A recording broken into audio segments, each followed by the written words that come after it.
Welcome back, everybody, to the Los Angeles Angels franchise, here with the two idiots at the bottom of the AL West. We are having a really rough start to this year. We are 16-22 into the second week of May, and we are 7 games back from first place. We've split our last 10, 5-5, but we are noticing some worrying trends. The bats have been incredibly inconsistent and/or not there at all.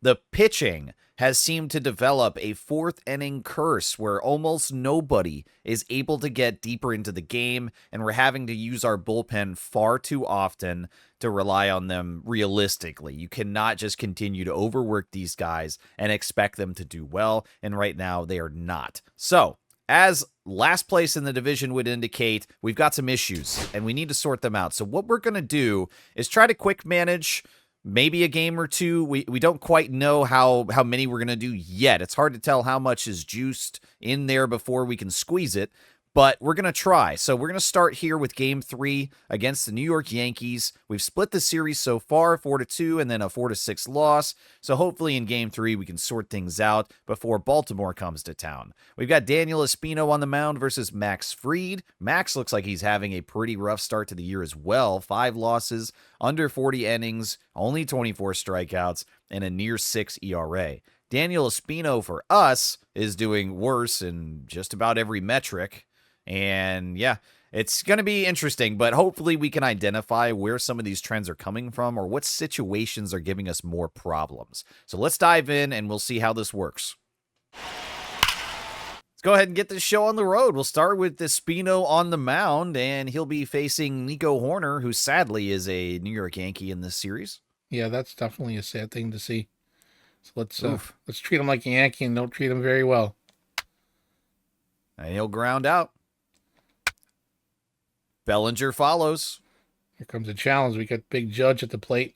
3. Oh! Judge will strike out. Good job. Nice. All right, well, let's see how the boys do against Max Fried. We're going to start with Tom Gray. That's a flyout. Okay. Shawnoel reaches on an error, so we got our first base runner at least. Come on, Royce. Double play, and that's it for the first. Ball 4, take your base. Cecil Diaz will walk. Espino has put a base runner on for Jake Fraley, who flies out. Runner remains on first. Double play from Volpe, and that's a nice turn of events there. 3. Brady House strikes out. Mason Wynn grounds out. And Dubon does the same. Espino gets another ground out. Still no hits from either team. Hey, our old buddy Joe Adell. Joe Adell averaging 146. There you go. He'll reach on an error, and maybe the only way he'll reach base. He's safe.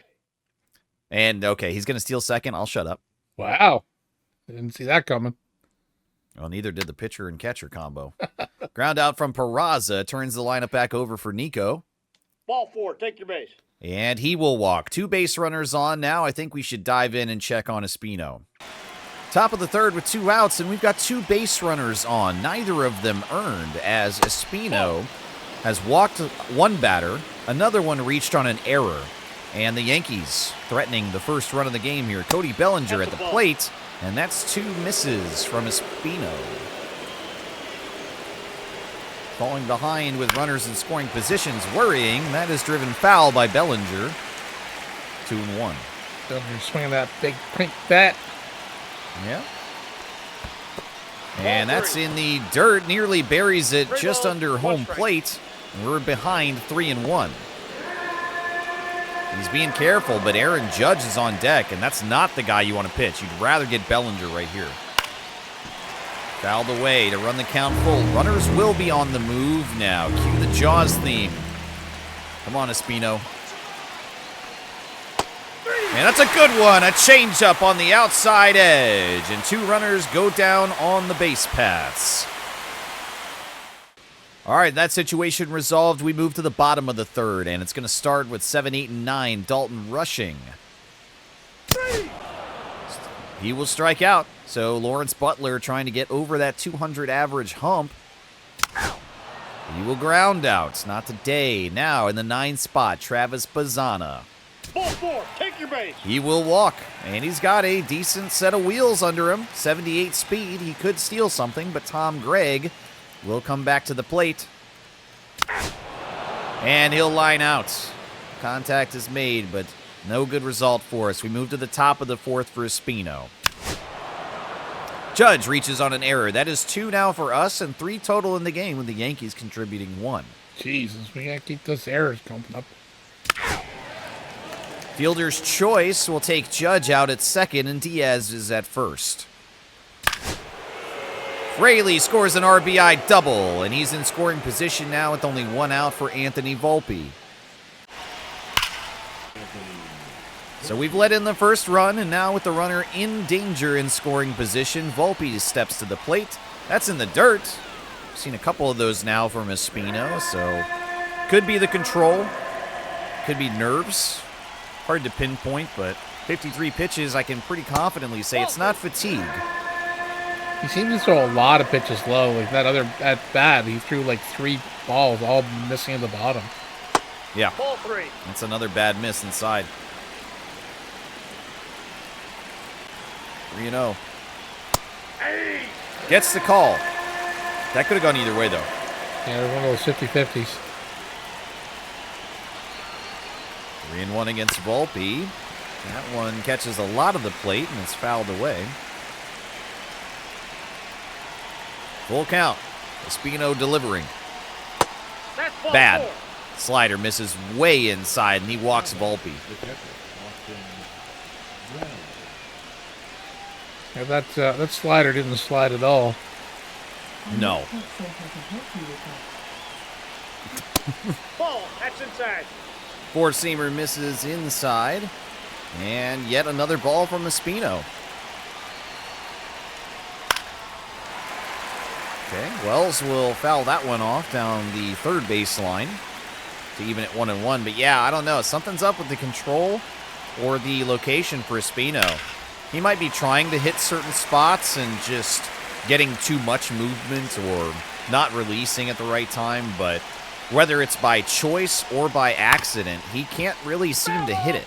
No, he's throwing a lot of stuff low. He hasn't thrown anything upper at all. He's throwing a couple of middle outs and middle ins, but nothing up at all. Everything's down. Yep. Austin Wells will lift that to left field, and that's played routinely. No advancement for the runner.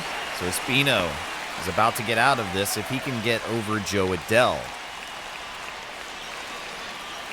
Dell reached on that error earlier, so hopefully they don't have that happen again. Yep. That's a ball. Another one below the zone. Ball 1, no strike. We're missing low and often. Okay, lobs that change up in there. Adell just watches it, but that would have been a really, really dangerous one.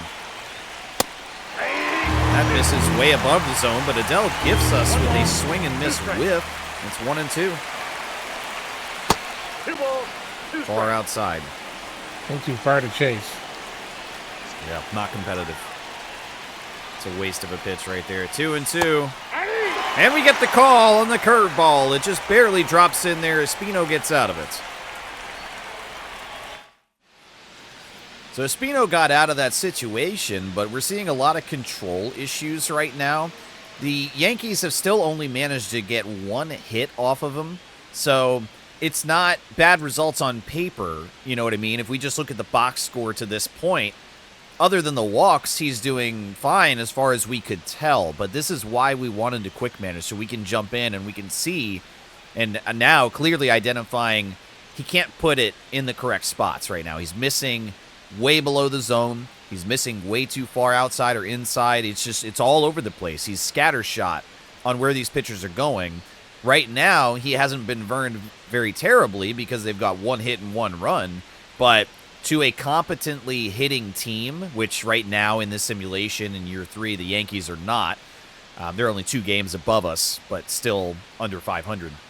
But anyways, with a competent lineup that can hit well, Espino right now should be much further in the hole than only 1-0. Yeah, this is where we're probably seeing some of those games where we're losing them like 3-1, 4-1, And we Yep. look at the score and we go in and it's like realize the pitcher came out in the 4th inning, or they come out in like the 5th, like they went 4 and a third, and because their pitch counts, if their control is that bad, especially with Espino, for what we've seen, that's attributing to his coming out of the game, his pitch count. Sometimes Yep. we've seen them give up 5 and 6 runs, so that's why they're out. But we've seen them also give up 3 runs in the 4th inning and be out. So it's got to be pitch count because of control problems. Still looking for our first hit, and let's see if Shonowell can do it here in the bottom of the 4th. Nope. Maybe Royce Lewis. No, he will ground out as well. Brady House, come on. 3 grounds outs. All right. Espino has about 40% left on his energy bar, I would say, right now. But he has made it technically now into the 5th inning. No outs yet, but we'll see if we can break that 4th inning curse and have a good 5th. Gets a fly out from Peraza. Line out from Horner. That's ball 4. Bellinger will walk. Here we go again. Judge steps to the plate. 3. And strikes out. Wow. Nice. That's twice that he's struck out the Judge. Wow. Awesome. All right. So is his clutch good? Because, he's had runners on, and he's faced, Judge with runner on, and he struck him out. So we don't think clutch is his problem. I think control is his problem.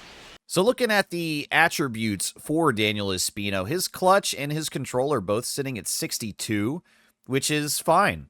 It's not really a concerning number. For me, especially as we look at like younger guys, he's 26, so he still somewhat falls in that category for us.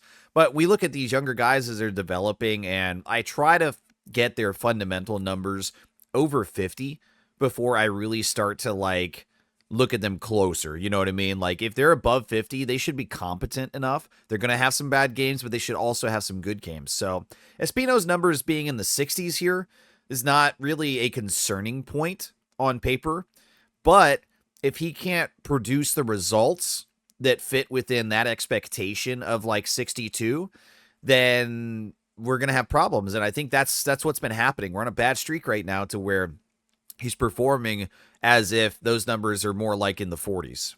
Even his walks per 9 are 51, which is not super great, but it's not like he's giving up a bunch of walks.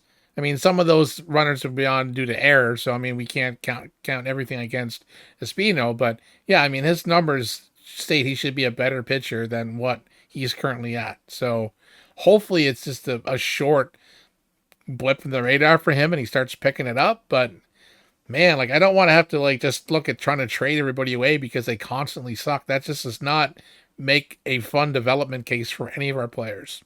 So Daniel Espino has started 7 games so far this year for us. He's won 2 of them and he's lost 5.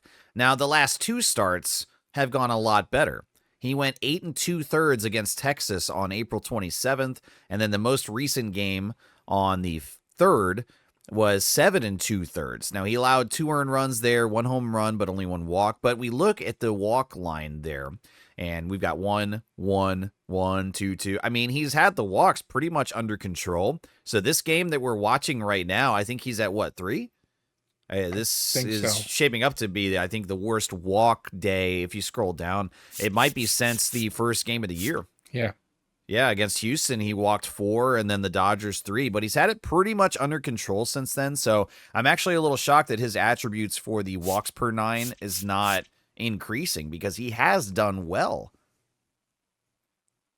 In the walk department, but definitely not in the earned run department.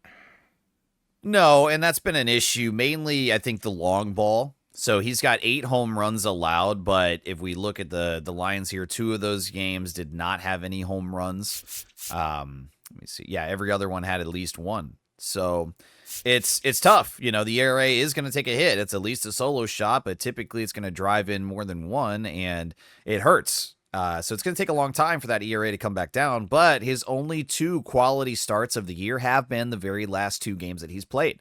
So since that game in Texas on the 27th, he's been really good. And right now we're in the 5th inning and he's only allowed 1 run and 1 hit. The walks are concerning, but so far the results are going his way. But this is helpful to identify what could be the issue. You know what I mean? Because it's not just about walks. If you can't place it accurately, if you don't have that good control, it's not just about, oh, it went out of the zone and it's a walk. It's, oh, shit, that went into the middle of the zone and it's a meatball, and that's why it's a home run. Yeah, that's true.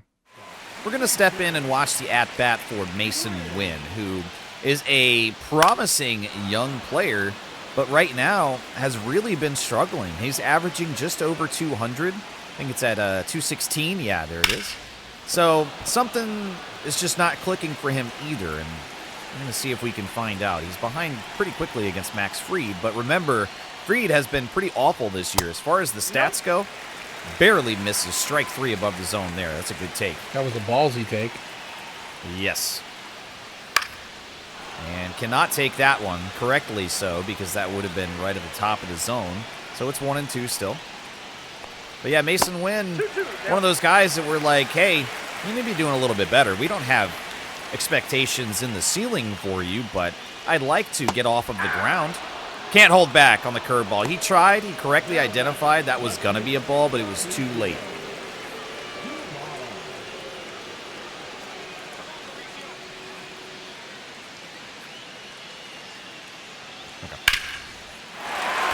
A quick result for Mauricio Dubon, and that will be a ground rule double. Very nice. Very nice, just over that short right field wall. And here's another one to watch, Dalton Rushing. He's now down to a 216 average. He started the year off incredibly hot, and he has really, really fallen off to get that average all the way down there.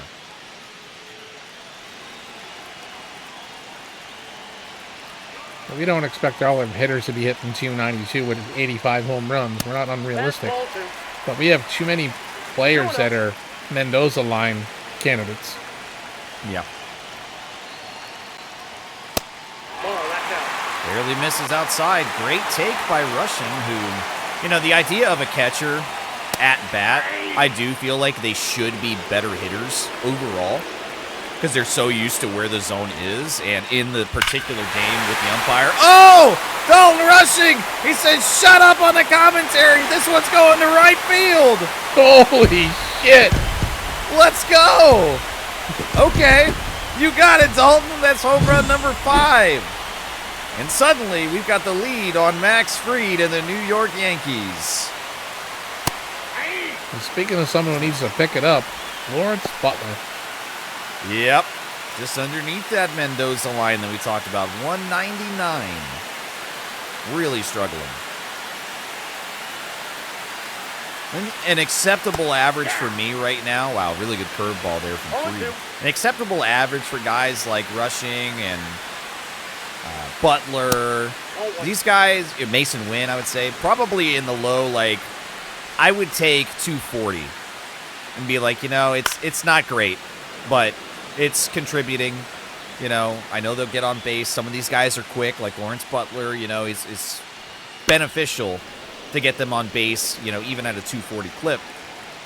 But right now, it's really been a struggle to get anybody up there with consistency. They're around 200, or they're going a hot streak and then fall off a cliff, and it's tough because there's nothing as a manager role in this game that we can do to spur anything to get them out of the cold streak. We just have to watch it while we sit on our hands. Oh. And speaking of watching it, Butler does just that for a strikeout. Yeah, we can't go in and, all thing we can do is bench a guy, right? Right. And then when we step back and let the computer manage, they put them right back in the game anyways. Yeah. They mess with our lineups all the time. And yeah, there's no way we can't take the guy and send him for some extra batting practice or fielding practice. There's nothing to give us that, hey, this guy's struggling, let's try something different. Let's give him an extra day off or nothing. There's no snacks. Yeah, something. There's nothing to kind of give us a I don't know, not really a boost to the player, but I don't know, shake him up a little bit in a good way. Yeah. Instead of grabbing him by the collar and shaking him around the dressing room and beating him like a rented, like a rented mule. Okay. Top 6 against Cecil Diaz. Espino's still in the game. That was pitch number 84 as he's ahead 0-2 on Diaz. And we'll see how deep he's going to go. Ball. There has still only been one hit against him.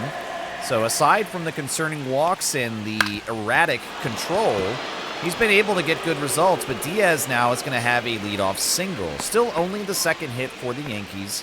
But a base runner to begin the sixth is not promising, as the leash for Espino is most likely very short. We're not in control here, as we're just kind of supervising. But the computer right now, I feel like, has probably got an itchy trigger finger on getting somebody else in there. Yeah, they probably should. But yeah, I mean, it was just the fact that Espino is getting into the sixth inning.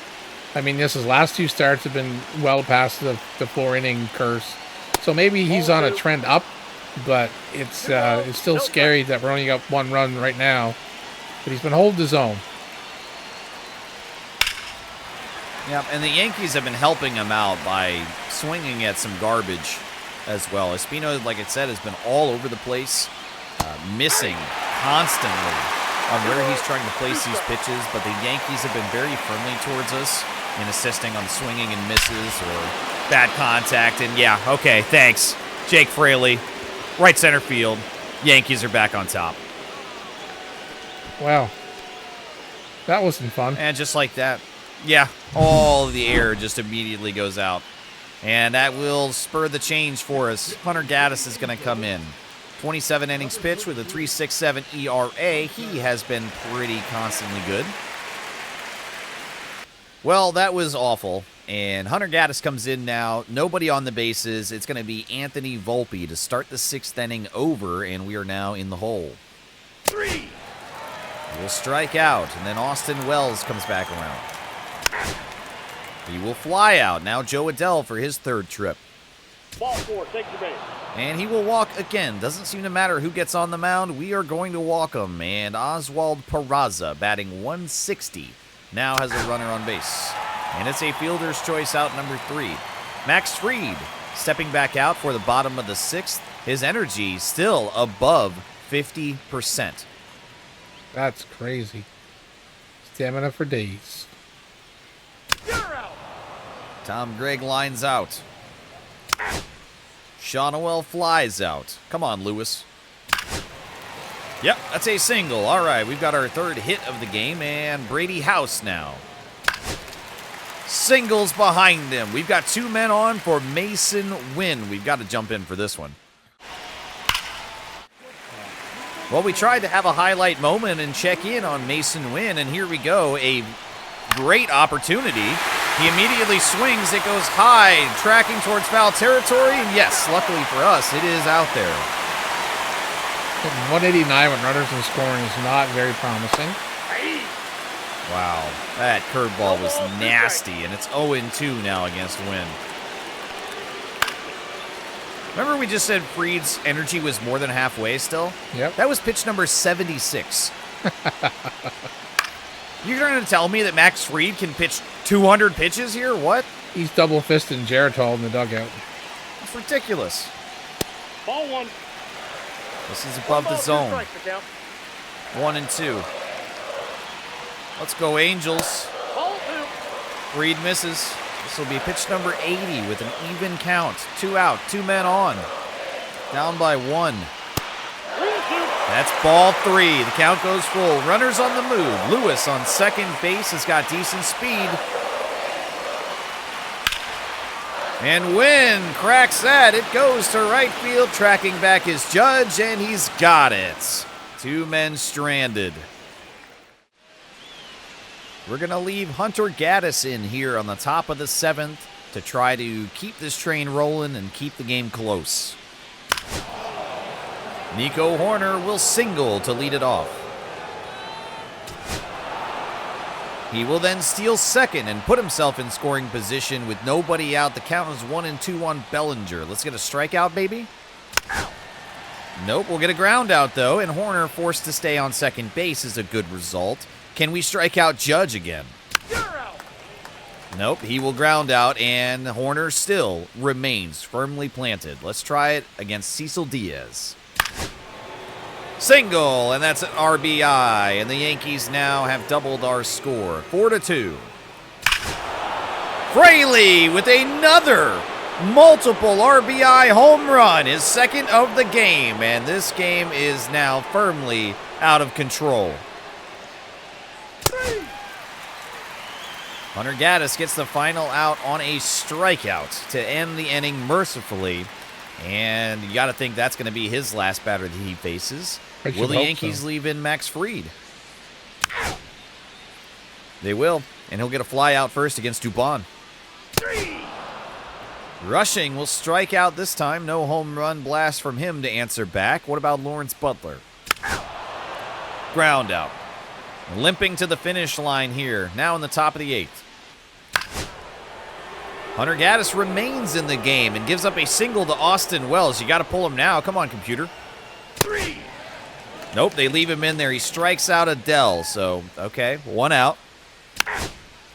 Peraza flies out. Wells remains on first, and the lineup turns over for Nico. Hunter's energy is now in the red, though. And a stolen base from Austin Wells, who has 44 speed and a 1 steal rating. 1. Ow. Hunter is so tired up there on the mound that he fell asleep. That's the only way that Austin Wells is stealing that base. Man, that's just piss poor. Ground out from Horner, and the stolen base does nothing for the Yankees. But we are running out of time. Only 6 outs remain for the Angels to make a comeback, and we are down by 4 in what has proved to be a really, really tough game against Max Fried. Well, they make a pitching change, and it's Carson Fulmer, a guy I am acquainted with from the Pirates. And so far for this year, he's done really, really well for them. 30 innings pitched, 25 strikeouts, and a 1.80 ERA. All right, Bazzana, let's get this done. Well, starting off the right way, Travis Bazzana with a single. Lineup turns over for Tom Gregg. Fielder's choice puts Gregg on first, and with 90 steal rating, I don't know. What do you think? Should we try to tell him to steal second? Yeah, let's steal second. Let's do it. Let's get something going. And he did it. Tom Gregg puts himself in scoring position off the stolen base for Nolan Shonowell to bring him in. And he will do just that, an RBI single. There we go. Making plays. Royce Lewis will then double, and we've got 2 men in scoring position. Still only 1 out against Fulmer, and Brady House at the plate. He will pop up. No advance, and we are back to another Mason Wynn situation. Let's have a look. All right, we're back in. A familiar scenario now. 2 men on with 2 outs against Mason Wynn. Cracks that instantly, but it's down the third baseline foul.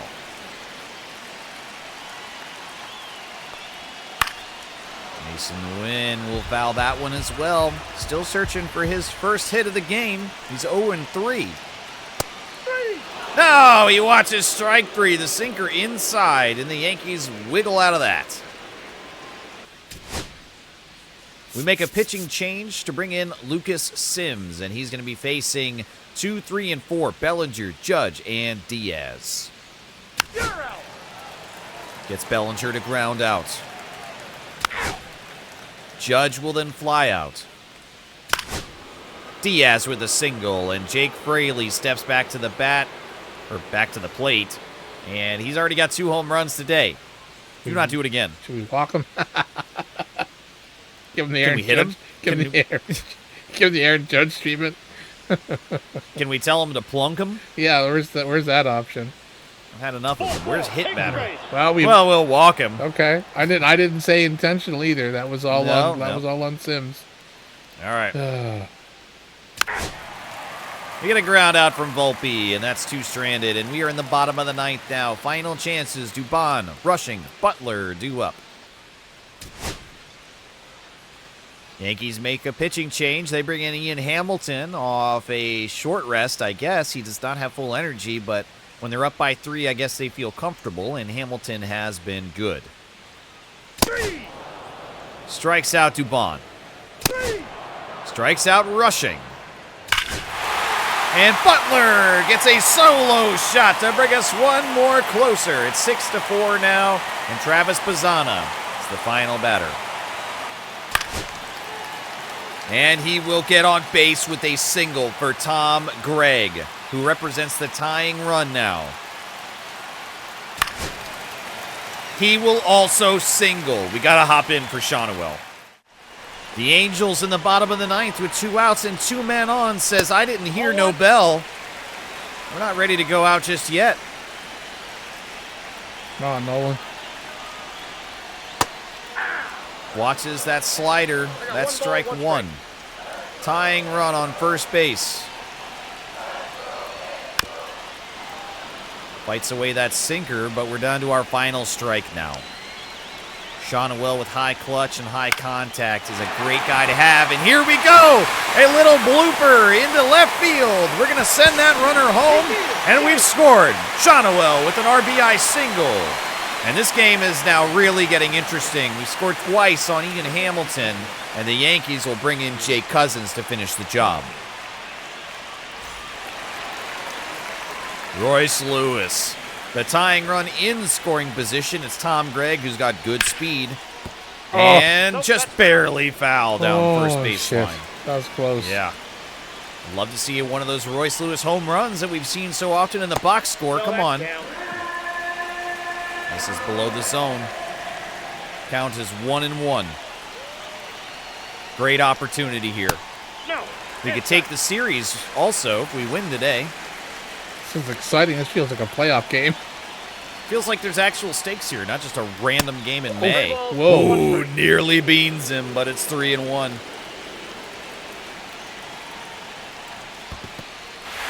Pitching carefully will work out in our favor as Royce Lewis has drawn a walk and the bases are loaded for Brady House. This is prime time television writing right here. He's hitting 336 on the year. Let's go. Ooh, that call goes our way. It's ball 1 above the zone. Oh. Gets 1 to hit, but it's foul. Yeah. Tying run 90 feet away. Winning run on second base. Gets the call inside. It's 1-2. Brady House staring down the barrel of losing this game squarely on his shoulders. Fights away the sinker.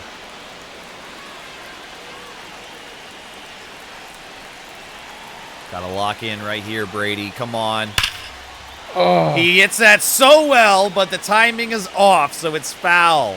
Ugh. The crack of the bat was so exciting. Defends the outside edge there, forcing Jake Cousins to throw yet another 1-2. That one's in the dirt. Count evens. Wow. This is getting really exciting. This is crazy. 2-2. Cousins delivers. Oh my gosh, what a take. The count is full. Everybody running now. Full tilt boogie. Let's go. Jake Cousins delivers the pitch. Oh. And House will lift that into right field for Aaron Judge. And the situation goes away nearly as quickly as it came. The Yankees take the series. The offense does not get it done.